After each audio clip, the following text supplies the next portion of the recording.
শাশুড়ি যে এত দরজাল আমাদের জানা ছিল না। ওই যেদিনকে মারা গেল সেদিনকেও ওই সকালবেলা রিং করে বলে বাবা মা ভুনমুনিরে নিয়ে যান, ওই সুস্মিতারে নিয়ে যান, ও কিছুদিন আপনাকে ওই জায়গা থেকে আসুক, আমি অফিসে যাই। এমন না কিছু করছে, সে হুমড়ি খেয়ে পড়ছে। এই মেয়েরে নেওয়ার জন্য আমি মেয়েরে বিয়ে দিব না। আমার নাই অর্থ করি, আমার নাই কত সমস্যার ভিতরে আমার এই মেয়েটারে বিয়ে দেই। এই ছেলের সাথে এই ছেলে আমার এই মেয়ে ছাড়া বিয়ে করবে না। আমি রত্ন পাইছিলাম, এই জামাই আমার রত্ন আমি পাইছিলাম, এই কারণেই আমি, নাইলে আমি এই মেয়ে এখন বয়স হয় নাই, আমি মেয়ে বিয়ে দিতাম না। এই যে দীর্ঘদিন একটা দিন আমার সওয়াল, আমার এক ছেলে, আমি, আমার বউ, কেউ এদের বাড়িতে যাইতে পারি না এই মহিলার কারণে, এই শাশুড়ির কারণে। শাশুড়ি যে এত দরজাল আমাদের জানা ছিল না, কেউ আমাকে বলে নাই। আমরা গেছি আশীর্বাদ করার জন্য। সেই সময়ও সে বিয়ের তারা 4 তলায়, নিচতলায় বসে রয়েছে, সেই মা নিচে নামে না, আশীর্বাদ করবে না। তোরা এত দেরি করে আসলি কে? বউ পায়ে পাগল হয়ে গেছিস, হ্যান ত্যান। এই আর এই যে ঢাকা ছিল যে সময়, একটা দিন আমি, আমার বউ, আমি, আমার ছেলে পর্যন্ত যাইতে পারি নাই এই ইসের কারণে, এই মহিলার কারণে, এই শাশুড়ির কারণে। আমারে জামাই খালি রিং করে কইছে কি যে বাবা আপনি মনে কিছু করেন না, আমার মা একটু এই পদের, আপনি অনেক কিছু করেন না, এই পর্যন্ত আপনাকে আনতে পারি নাই, এই জন্য আমি ক্ষমা চাই।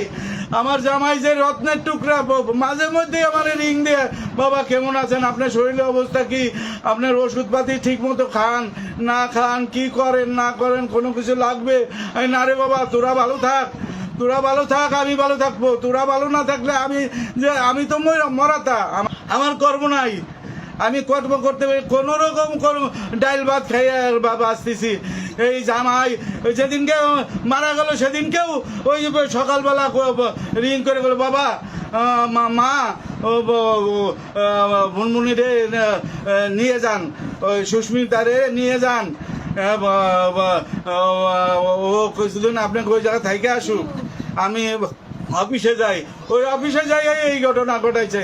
আগের দিন ঝগড়াঝাটি লাগাইছে, মারছে আমার মেয়েরে, মাঝে মধ্যেই মারে, না খাওয়াই রাখে এই শাশুড়ি। আমার জামাই যদি ওর ঘরে যাবার চায়, সে আমার জামাই যাবার দে না, যে আগে আমার ঘরে থাকবি, তারপর ওর ঘরে যাবি। ও কিটা ও কন্তাইছে, ওর মূল হইতেছিল আমরা গরিব, ওই শাশুড়ির আমরা গরিব, আমরা তেমন কোনো কিছু দিতে পারি নাই। ওরে অনেক বড় বড় অফার দিছে, 100 কোটি টাকার অভাব দিও, 100 ভরি সোনা দিব, হ্যান দিব, ত্যান দিব, বাড়ি দিব, গাড়ি দিব।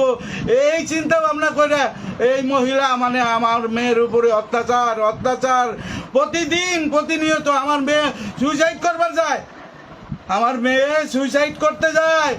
আমি মারে, আমারে মারিস না, আমার তুই যদি কোনো কিছু হয়েছে আমি মরে যাবো, আমি থাকবো না, আমি মারা যাবো। এইভাবে দিন কাটছে। এই লাস্টে ও আমার জামাই এইভাবে কয় যে বাবা আপনি কিছু করেন না, আপনি আমার মা এই পদের, এইভাবেই আমার মা করে। এই সুস্মির কোনো দোষ নাই, ওদের বাড়িতে আমরা যাইতে পারি না, ওদের বাড়িতে একদিনের জন্য যাই না বিয়ে। এই যে 2.5 বছর ধরে বিয়ে হয়েছে, একটা দিন কেউ বলতে পারবে আমরা গেছি? কেউ বলতে পারবে না, আমাকে যাবার দেয় নাই। একটা দিনের জন্য আসলে পরে মানে মোবাইলের পর মোবাইল, এখন চলে আসো, এক মুহূর্তে থাকতে পারবে না। কি সত্যি না মিথ্যা? একটা কথা মিথ্যা করে, এই যে সামনে ঠাকুরের সামনে বলতেছি, একটা কথা মিথ্যা নাই। আমার ওই মহিলা মানে সর্বশান্ত করে দিছে।